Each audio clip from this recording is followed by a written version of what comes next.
Welcome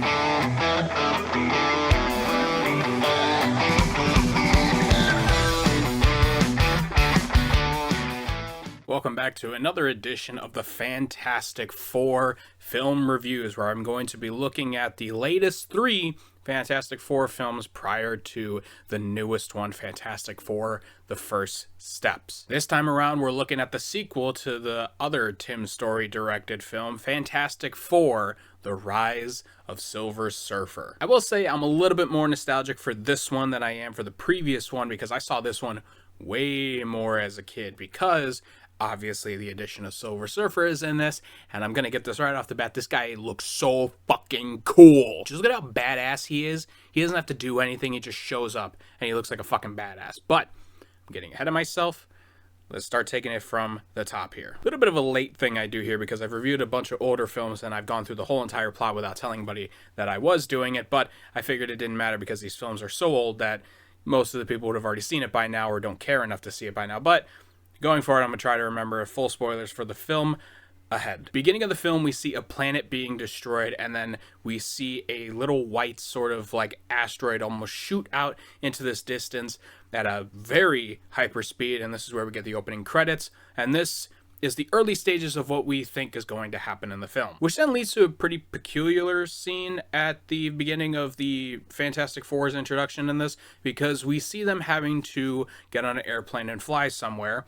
And the unfortunate thing for them is that they do not have enough seats for first class, so now Fantastic Four have to ride coach, which in the grand scheme of things can make for some funny content. We obviously see Ben Grimm as the Thing, kind of giving people little, pebbles or whatever, like scraping his fingers together for some kids. He takes some photos with them, holding them up by, the backs of their jackets and stuff like that. You see Chris Evans taking photos of everybody, so there is some funny moments with that. And then when they get on the plane, you see Reed having to use his powers to put his briefcase in an overhead bin, so there's some fun stuff with that. And then you got Johnny flying outside of the plane too, and Ben Grimm saying, "I hope it rains." But here's the one thing I do have a problem with. It's one of the lines that are said here, is because Sue is telling Johnny that they don't think they need more endorsements, because Johnny's like, "Why don't we get our own private jet?" And Sue's basically like, "I don't think we really need it," which is strange because these guys are very public, which coincidentally, this is the 4th time Reed and Sue have tried to get married when they return back home. And again, like I'm with Johnny on this one. Like, why don't they have a private jet? They feel like that they would have the money to have a private jet. Or maybe some government officials would maybe consider giving them one, considering that they do end up working with the military at one point. So it is a little bit of a weird line that there is in here, and there's going to be a couple of those. And this is just one of the first instances where it's like, no, Johnny's kind of right. Like, why don't you guys have a fucking private plane? Like, that would make your lives actually a lot easier to get around at that point. But regardless, they come back home, and when coming back home, Reed is now studying all the events that have happened as they were coming back, because while they were gone, the meteor that we had seen at the beginning of the film had passed through Earth, and it had made the water completely frozen for a fisherman's outing. There was snow that ended up happening in Egypt on one of the pyramids. There was a power outage in LA, I think that they wanted to say. So there is a bunch of weird stuff happening, and there's a bunch of craters also that are like 200 meters deep, is what I believe one of the commanders says. So a lot of weird stuff is happening, and Reed ends up finding out that the cosmic ratings around these areas are off the charts. But Johnny doesn't give a fuck about that, because he wants to throw Reed a bachelor's party. But before we get to that, we also have to see what Victor is up to. We only get a quick glimpse here because we see Latveria for the very first time in its film discography, I think, at this point. And I'll put this right out on Front Street. It's still not a good representation of a Latveria in these 2 films. You only see one other scene with Victor, is because he wakes up in this closet area that he's in, still in the chamber that he was put in the previous film, and then he has a guy help him take off all the metal that was on his body. That's really the only stuff you get with Latveria. You see him like do some techie stuff later on in the film that like isn't really like a huge thing. But again, my big issue with Doom in these films is that they don't really build off of that sort of crucial sort of character piece that Doom does have. There are so many, comics and sort of knowledge in that realm that I'm not personally like well versed in, but even someone like me who doesn't read comics as much as the average person does, or at least the average person that does buy comics, I should say, it is a shame that like I know that Latveria is really important to the character of Victor Von Doom, and these two films just really didn't give a fuck about that. But who gives a shit? Johnny wants to throw a bachelor's party for Reed, so we end up getting one of the strangest scenes in a Marvel movie ever made. And I'm not going to sit here and say it isn't fun. I do think parts of it is kind of funny, you know? Although there is a thing that I did notice that Ben's voice is a little bit deeper than the original one, which is strange. But regardless, you see Reed letting loose. He ends up dancing with these girls, letting his legs kick back a little bit. He does this really cool spin up to the,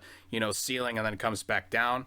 All in time for Sue to come in with the military because they need to find Reed to figure out what exactly is the problem that is occurring. And Sue is very upset by this. However, it is an annoying scene because later on, there is something that contradicts this. But before we get to that, Reed eventually goes into the back room with the military headed by Captain Holt himself, rest in peace, sir. They need Reed to get on top of making a satellite to kind of configure where the next sort of outage or the next, sort of event could be happening. And Reed ends up putting his foot down and he tells him, I'm getting married on Saturday, so it's a couple days. And then the military storm out and they're like, I expected more from you, which is also annoying because their lives are very public at this point, and also a fourth wedding at this rate is kind of crazy how you managed to get that far. But regardless, I don't know why the military can't wait 2 days, basically. I understand that it is a cataclysmic event that could be happening, but I don't know, when you have one of the smartest minds in the world that you're kind of, hoping to kind of help you with something, I don't think it's really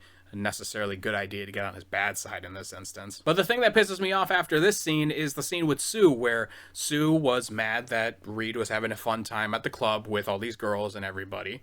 And at the end of it, she's like, besides, my bachelorette's party was way crazier than that. And then Reed says to give the whole huh? Which is dumb. I don't understand why at the beginning of that scene with them, it's like, oh, Reed did something wrong, even though it's a bachelor's party.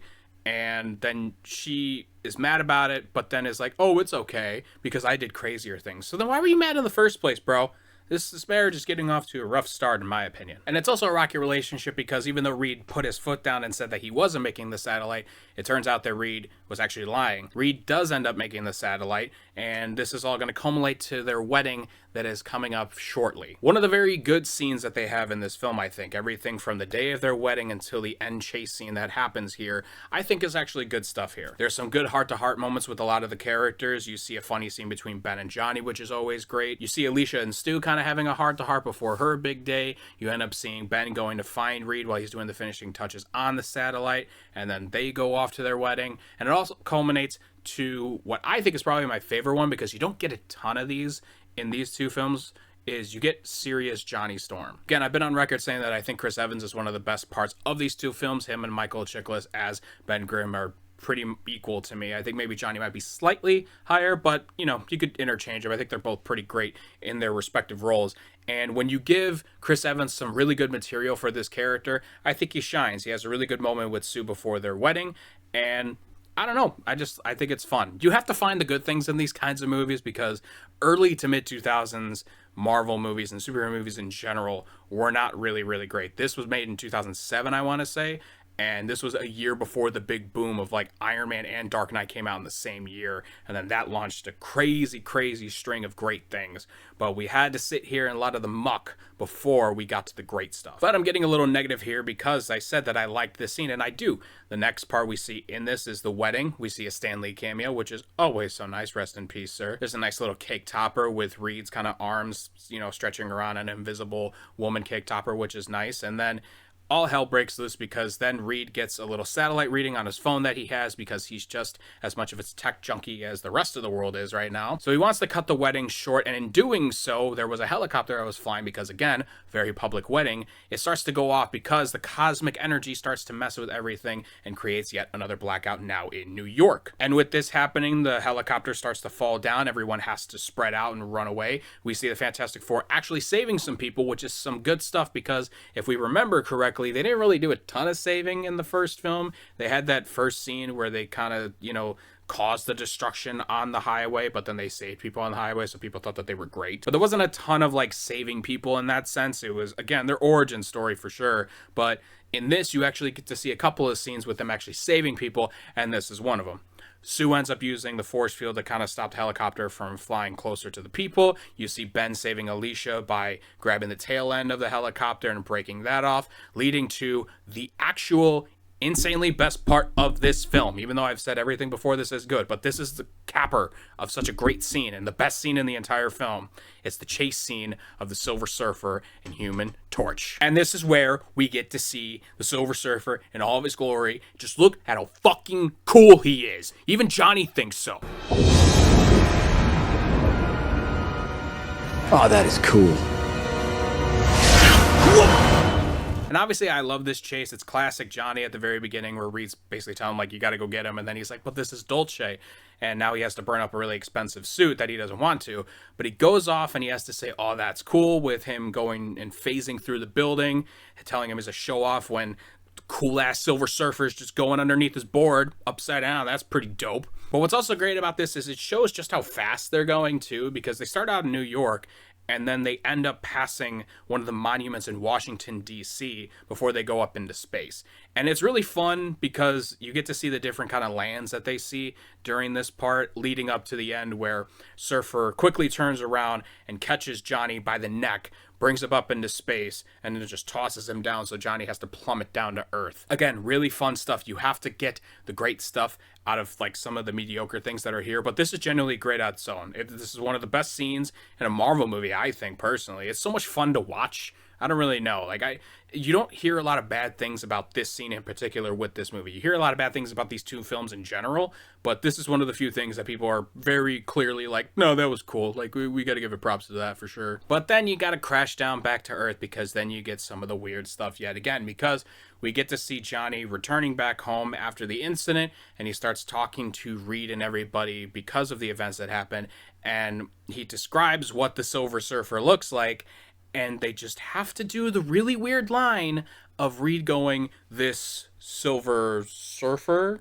Like, it's a fucking, I don't even know. Like, I've heard that sort of, like, way of speaking before, and it never comes off right. It always just sounds like you just want to say Silver Surfer because it's the name of the title, it's the name of the character, because you don't know his name yet. You got to be like, well, we got to say it somehow. But it's dumb. I don't like it. It's one of the few things that really kind of bothered me, even though it might be small. But it definitely was like you didn't have to have that line in there, did you? Which then leads to the other subplot of the film, which I don't believe works really well, and that's not a good payoff in the end, is the idea of Sue not being ready to raise a family in this completely abnormal situation that they're in, even though they're both can fucking stretch and turn invisible, but they want to raise a family at some point, and Sue is concerned about how all of this stuff is not normal and they won't be able to raise a kid in it. Which, in like the normal sense, yes, you would think that normally, but like if you look at the comics, they have kids. I think Franklin is one of the kids' names, and I don't know, it turned out fine just then. I just don't know why that this had to be a subplot in the film. It kind of goes nowhere, actually. But what is another subplot that they introduce in this is one of the pretty fun scenes that they still have in this film. Maybe, again, rose-colored glasses, I don't really know, you tell me. I really think that the stuff with the switching powers with Johnny and them is really good for almost the entire film. There is only one instance where I think it's a little weird, but for the most part, the two instances where they have people, or the three, I should say, where they have changing before the big finale of it, I thought was really fun. The only issue I have with this one is, however, is because it's Sue, they have to have the obligatory Jessica Alba is nude in public and people have to take photos of her scene. But they start looking at his DNA and Reed starts seeing that, like, your molecular sort of DNA is shifting completely. So anytime you touch one of us, your powers are going to shift between the two of them, which leads to a funny visual of him turning into his version of the thing while Ben Grimm turns back to normal and he's now the Human Torch. Never mind that, though. We have to remember that the Silver Surfer, look at how fucking cool he is. Look at him just living inside his board. Look at that. That shit's cool. During this, you get to see Reed and Sue kind of talk about how they were potentially going to be leaving the Fantastic Four, which is what prompts Johnny to kind of eavesdrop,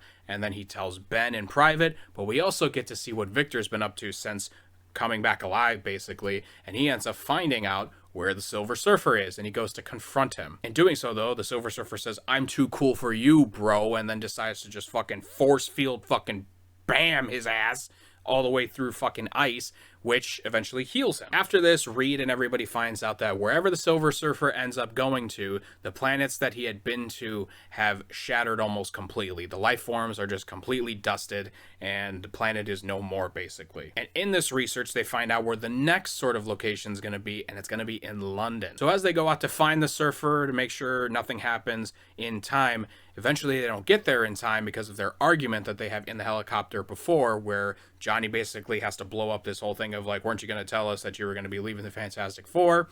And then this leads to the Surfer creating yet another crater at London, and people have to be saved from this Ferris wheel. Another fun scene, I thought, with Johnny switching powers with Reed. However, it is slightly worse than I might be remembering, only because when you look at the scene, it's like, oh, now Reed has to switch powers and they have to save the people on the Ferris wheel. But my issue with it is like, first of all, how are they getting these people off on the Ferris wheel that aren't on the very bottom, at least? And Sue is already having a hard enough time holding up the Ferris wheel with the force field, and she's like basically stepping on the water, and Ben can't really hold up the Ferris wheel real easily. I do like the solution that they have where Reed just basically like, melts it together and to make sure it doesn't spin anymore, because Johnny got too overzealous and fucked this whole plan up. But that was just my little irk that I had with that scene. Although I do think it's fun and I like it, it does feel a little like, but how did everyone get out of there, actually? So they weren't able to save the planet in that instance. There's another crater 200 meters down.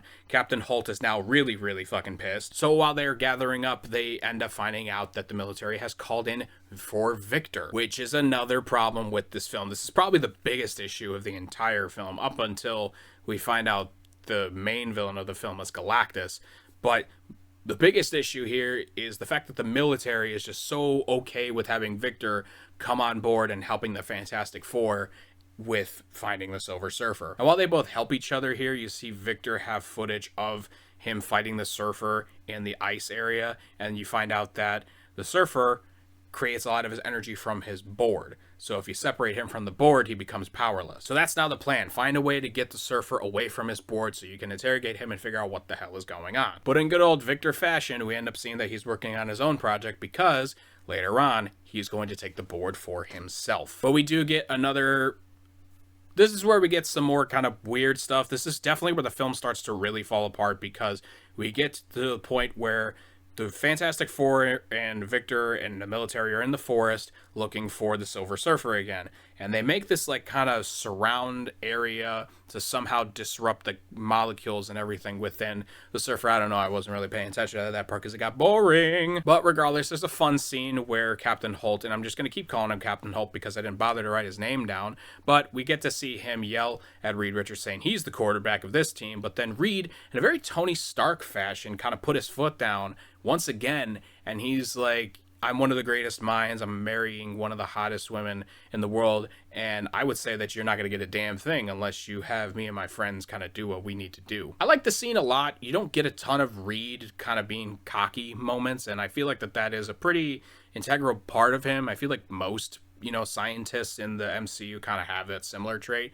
Maybe I could be wrong here, I don't know. Like I said, it feels very Tony Stark. It feels very Doctor Strange, where they are so like, I'm really smart, and like, if you don't want me to fucking help you, then kick rocks, buddy. But never mind that shit, because we have to deal with a weird bear scene here, and I don't know why. It just doesn't make sense. I don't know why they have this here. It's kind of dumb. But fear not, because we get to see the Surfer. Look at how fucking cool he is. So while they're planting all these things, Sue ends up having a conversation with the Surfer for a few seconds. We see the Surfer kind of go through the force field that she ends up putting up for herself. They have a little bit of a conversation. This is where we realize that Surfer is not the one destroying his planet on purpose, because he's serving somebody because he doesn't have a choice. We then get badass Surfer moment here that he gets to protect Sue, and he gets to fight a bunch of missiles, and then by the end of it, he's not cool anymore because they take his board away. Again, the film starts to fall apart a little bit more once again here, because as the Surfer is now taken into custody, the Fantastic Four are now not allowed to be involved in any more of the situation here. They're thrown into a room,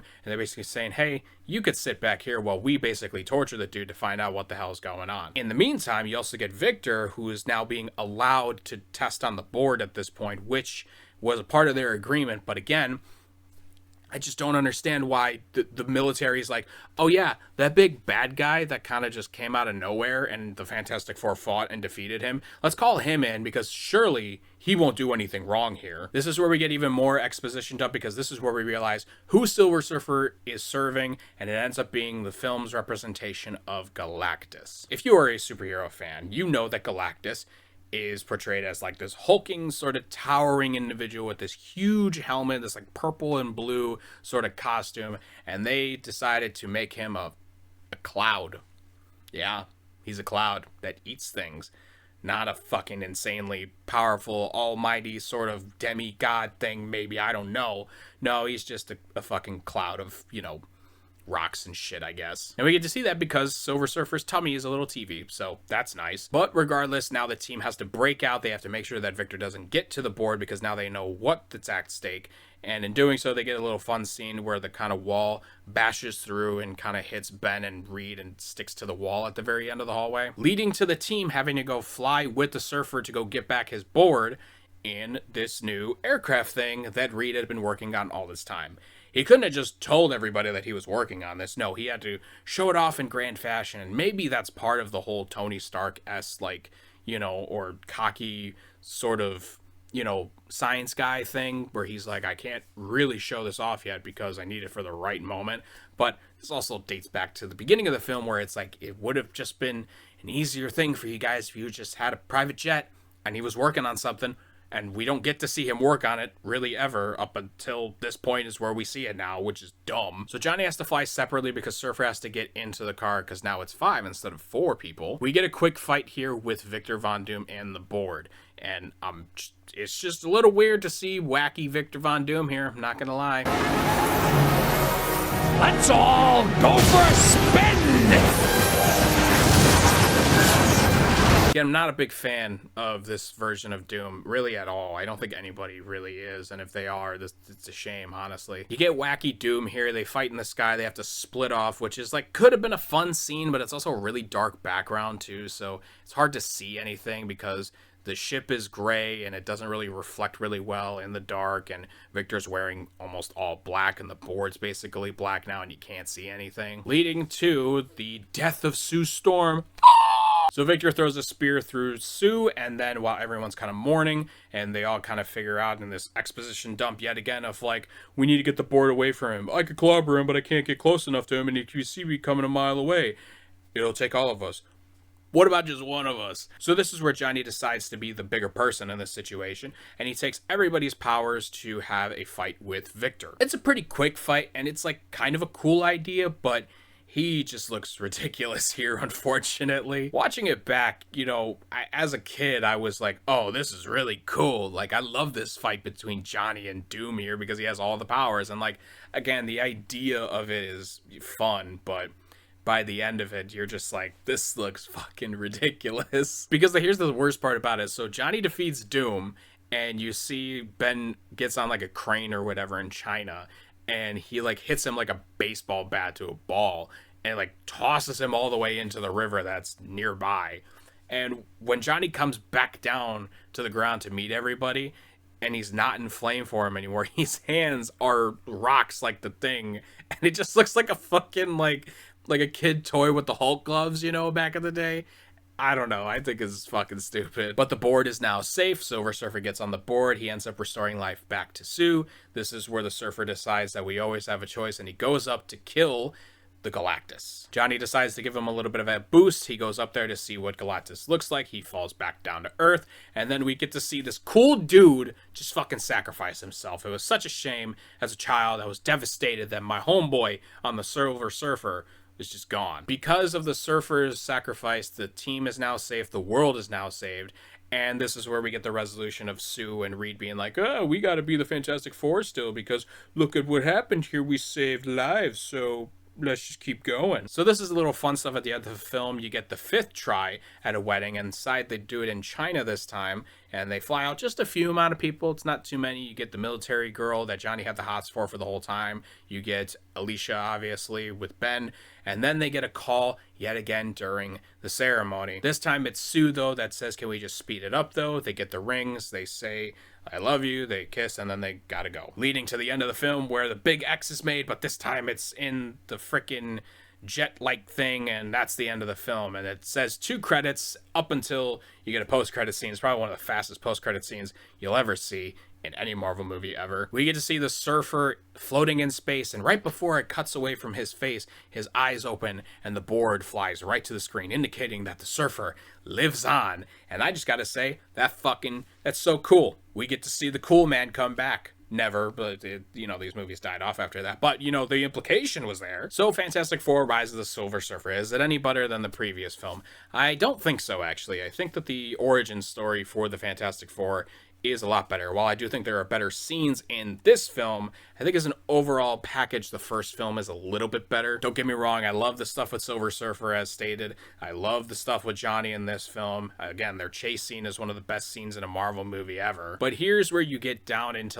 the rabbit hole of what doesn't make these early 2000s Marvel and superhero movies in general films kind of work. I think the acting isn't great all the time. I think the story is a little convoluted and rushed, because this is also 15 minutes shorter than the predecessor, which is weird because this is a cataclysmic thing that's supposed to be ending the world, and they kind of just rapidly go through these events, and it makes it for a quick watch, sure, but I just was like, you can't let anything breathe. It's kind of like they're just going to the next thing over and over and over again. And the biggest offender obviously here is the representation of Doctor Doom. It's their second attempt at it, and while they tried to give you a little bit more Latveria, which is very important to him, it's never really built upon. It's an unfortunate thing, and somehow the movie gets worse. I'm gonna give the Fantastic Four Rise of the Silver Surfer 2 stars. Again, as a complete film, it's whatever. I think I gave the first one 2.5, so I think at 2 stars it's fine, because again, it's a little bit shorter and there's a couple of great things in here, but everything else I just don't really find all that great. Thank you guys so much for watching, though. Look forward to more reviews very soon on the next month, right before the new Fantastic Four is coming out, or maybe by the end of this month. I don't know. I kind of accidentally skipped a month by accident. I was a couple days late, but it's okay. We at least did this. So now the next one is going to be the Fantastic Four 2015, or as most people love to call it, Fant4stic. Be sure to check down the links all below for all the socials that we have on there. Recently posted a new review for Lilo and Stitch on this YouTube channel, so you can go ahead and check that out. Posted a review for Final Destination Bloodlines also on the TikTok page, so if you want, you can go ahead and check that out. In the meantime, guys, thank you so much for watching. Keep those cinemas alive, and I will talk to you all next time.